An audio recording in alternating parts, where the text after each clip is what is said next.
When I was around 17, me and some friends were hanging out on my porch.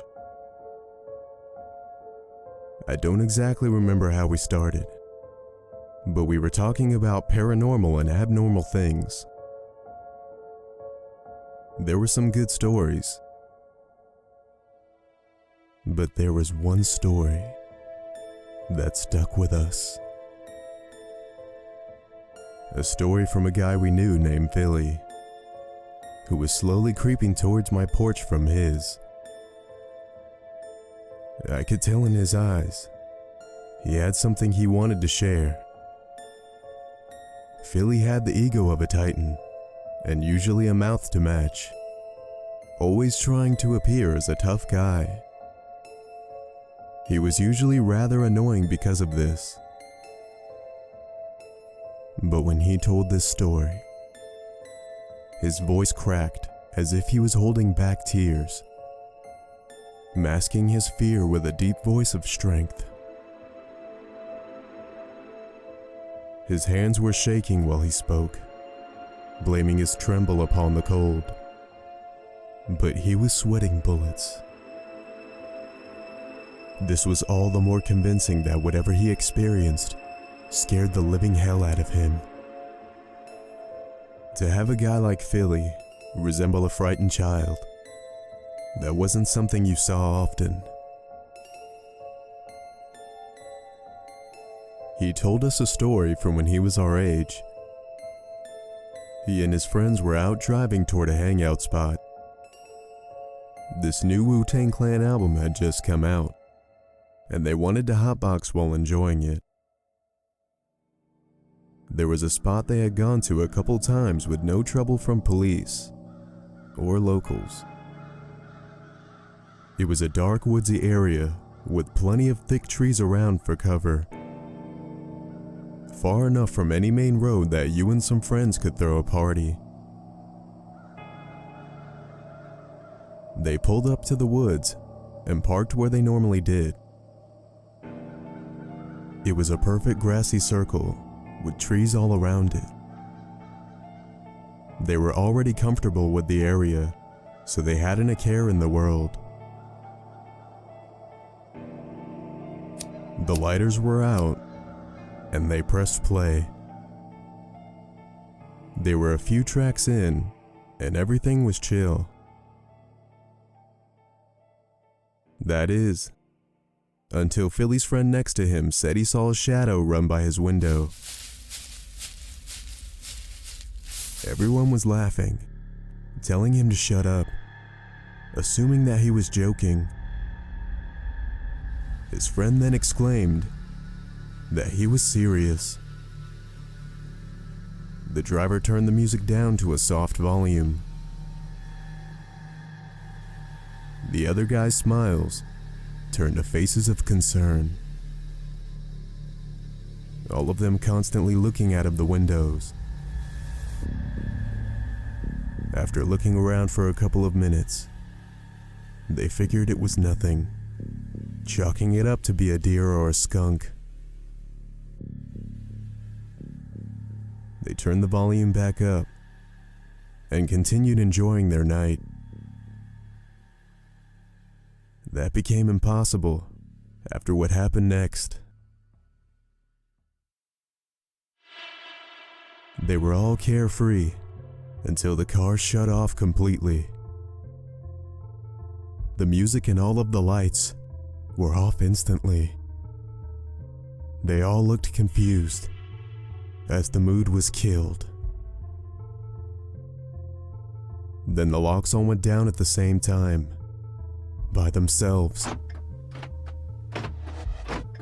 Panic began to set as they realized they couldn't even get out of the car. All of their eyes peering through all of the windows. They saw nothing. All you could hear was their heavy breathing. The extremely loud sound of child's laughter came from nowhere.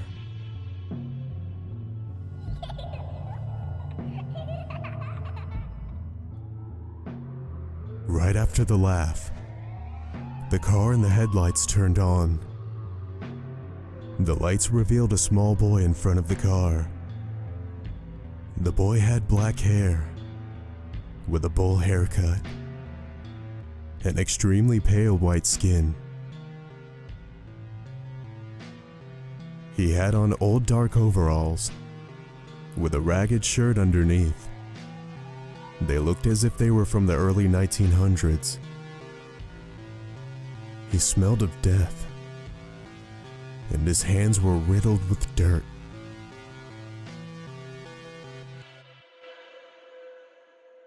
The kid had the widest, craziest smile they had ever seen. The kind of smile a deranged psychopath would have. At first they were asking if the boy needed help, thinking it was a tweaker's kid that got into a stash or something.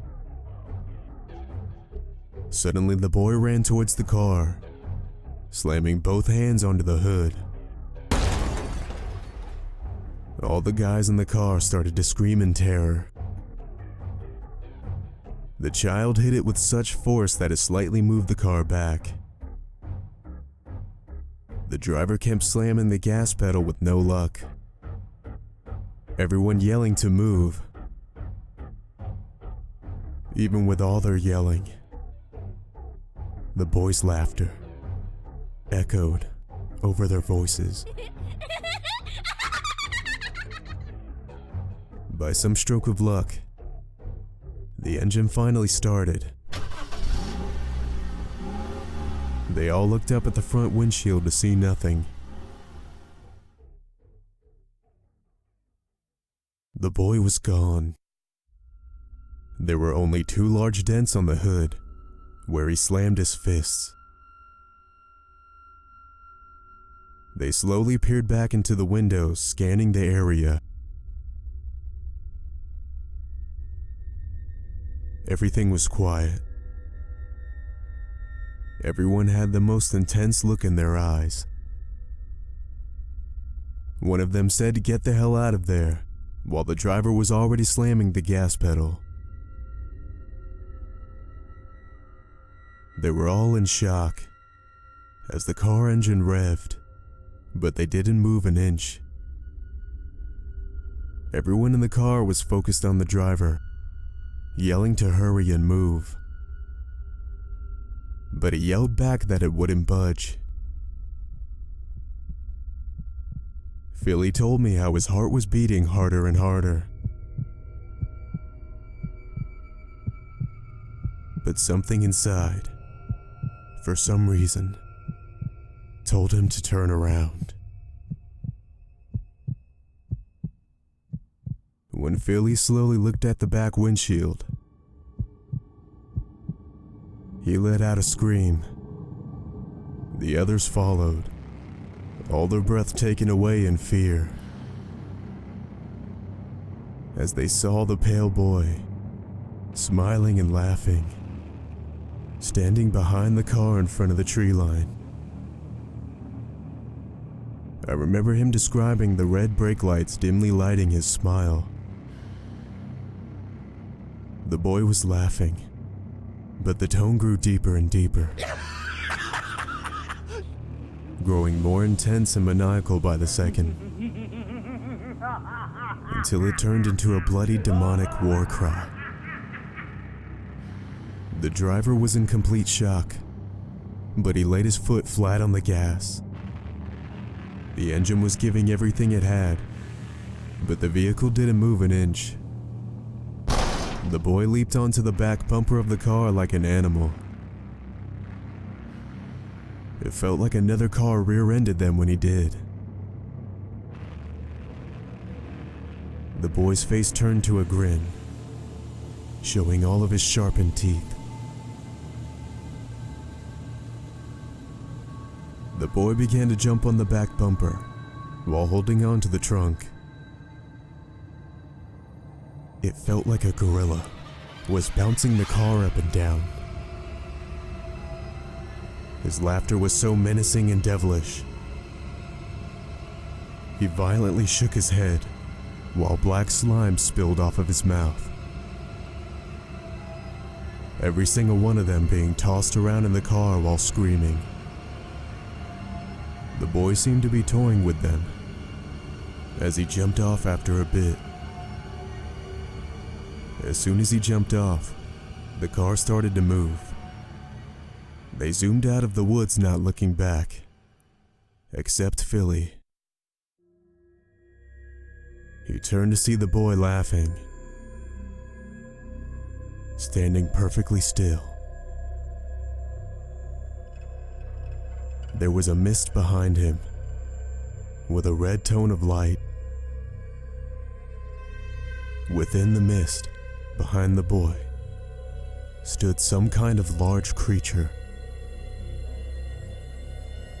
It was too dark and covered by the mist to make out, but Philly immediately turned back around, and the driver didn't take his foot off the gas until they were back in town.